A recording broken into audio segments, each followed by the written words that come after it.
Angibingelelwe ngane zami kwethu, uphinde futhi nginamukele kuyona i-channel ehamba phambili ngaphansi kwezindaba eMfezeko Media. Mina lami igama nguMfezeko, untuthuko wakho Malubathe ilasibona amagomede. Mawuhlapha semusha kuleli khasi, ngizophinde ngicela nje ukuthi uyasubscribe, ungakhohlwa ukukhomenta nokulike nokushare.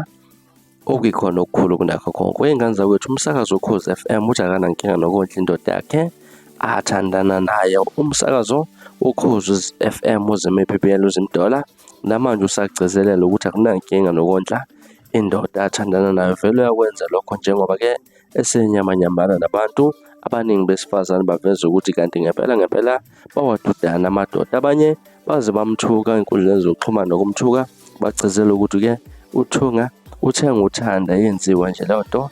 Yinhle into enziwa uzimdola othandeni, ukuthiwa-ke kumele kube u-50-50 according to abantu nje abazi uthando. Ngane zakwethu, izona indaba esiletha uzokhumbula ukuthi-ke udaba olufana lokade ukutrend ey'nkundleni zokuxhumana ukuthi umsakazo Ukhozi FM uzeme iPPL laphana engathi-ke kunodaba olukhona oluthinta ukondliwa komuntu athandana naye. Ngane zakwethu, hhayi ngoba-ke mhlampe umuntu wakhe uyondliwa, kodwa-ke uchaza ukuthi uyamenzela okuhle naye futhi amenzele okuhle. Kodwa kwabanye abantu besifazane zange kufike kahle lokho-ke.